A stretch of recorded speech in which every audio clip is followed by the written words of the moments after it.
बदरी बन कहु सो गई, प्रभु आज्ञा धरि से सौर धरि राम चरण जुग, जे बंदत यशईस। प्रभु की आज्ञा सिर पर धारण कर और श्री राम के जुगल चरणों को, जिनकी ब्रह्मा और महेश की भी वंदना करते हैं, हृदय में धारण कर वह स्वयं प्रभा बद्री का धाम को चली गई।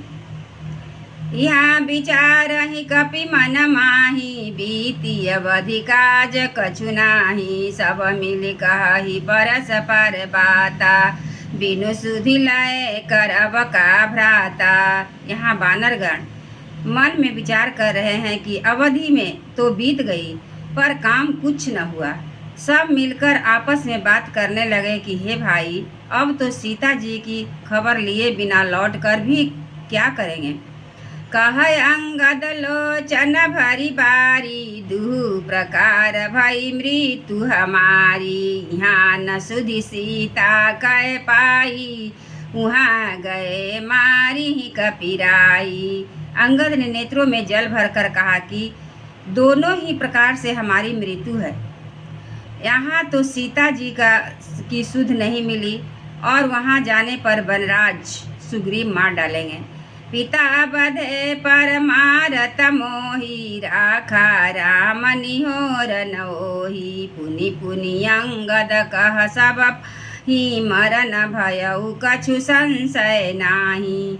वे तो पिता के वध होने पर ही मुझे मार डालते, श्री राम जी ने ही मेरी रक्षा की, इसमें सुग्रीव का कोई एहसान नहीं है। अंगद बार बार सबसे कह रहे हैं कि अब मरण हुआ, इसमें कुछ भी संदेह नहीं। अंगद वचन सुनत कपि बीरा, बोली न सकई नयन बह नीरा, छन एक सोच मन होई रहे, पुनियस बचन कहत सब भये।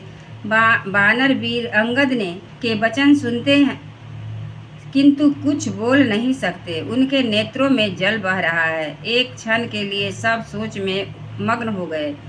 फिर सब ऐसा वचन कहने लगे, हम सीता कै सुधि लीन बिना, हम सीता कै सुधि लीन बिना, नहीं जुबराज प्रवीणा, यस कहि लवन सिंधु तट जाई, बैठे कपि सब दर्भ डसाई।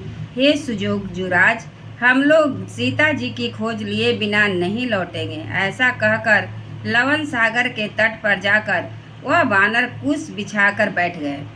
जामवंत अंगद दुख देखी, कही कथा उपदेश अभिषेकी, तात राम कहु नर जनिम अनहु निरगुण ब्रह्म अजित यज जानहु। जामवंत ने अंगद को दुखी देखकर विशेष उपदेश की कथाएं कही।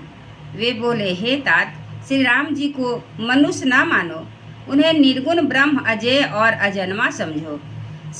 हम सब सेवक अति बड़ भागी, संतत सगुण ब्रह्म अनुरागी। हम सब सेवक अत्यंत बड़भागी हैं, जो निरंतर सगुण ब्रह्म श्री राम जी में प्रीति रखते हैं। निज इच्छा प्रभु अवतरई, सुर मही गो द्विज लाग, सगुण उपासक संगत हाराहि, मोक्ष सब त्याग। देवता, पृथ्वी, गौ और ब्राह्मणों के लिए प्रभु अपनी इच्छा से किसी कर्म बंधन से नहीं अवतार लेते हैं। वहाँ सब गुणोपासक भक्तगण सालोक के समीप्य, सारूप्य, साष्टी और सायुज सब प्रकार के मोक्ष को त्याग कर उनकी सेवा में साथ रहते हैं। यही